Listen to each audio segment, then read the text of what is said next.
Simply Red are a British band that originated in Manchester in 1985 from the remnants of some other bands.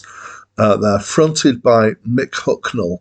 They've had lots of turnover of members except Mick Hucknall. They had a hiatus in the somewhere in the 2000s.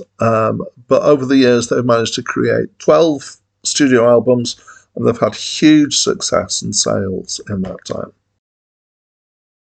Hi, my name's Dan. So this was the first album by Simply Red.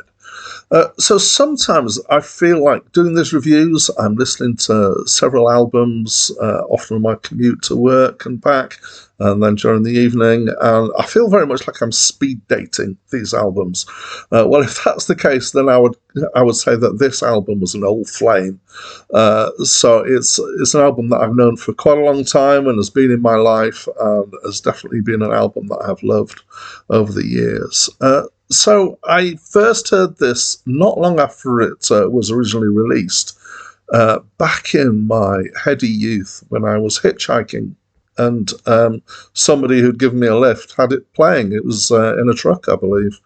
And I'd heard the single, Holding Back the Years, and quite liked it. And then I heard the rest of the album, as I say, in this lift, and I absolutely loved it. So I promptly went out and bought a copy and have listened to it quite a few times since.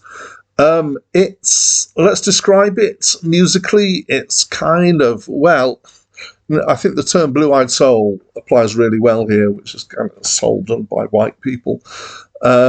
It's very 80s in some ways. The synth sounds are quite strident and 80s.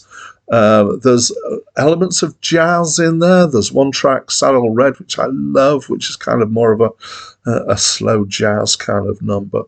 There's one track that's kind of, it's almost like dub reggae in there, but it's quite mixed. The kind of central point is soul, I would say. The playing is great, especially the keys. In general, there's some nice grooves and feels, and this is the thing that kind of is the foundation of why I like this album, is that the songs just feel good musically. And then added to that on top is Mick Hucknall's voice. So he's got an absolutely incredible voice. He's got huge range, huge expressiveness.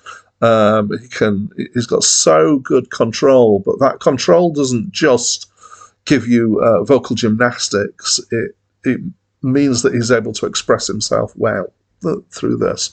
And I think, I heard more Simply Red later, and I try not to do a lot in terms of comparing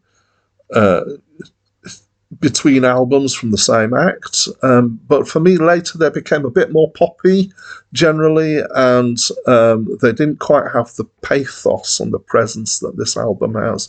It's just got a real kind of, you can feel what he's singing about in this album. So I love it. It's a really good album. I've really enjoyed giving it another couple of listens for this review. And I'd love to know what you think. So please let me know in the comments below. And that's it from me for now. I walk on stone. It leads me home. We don't have streets, just pure concrete. I'm not glad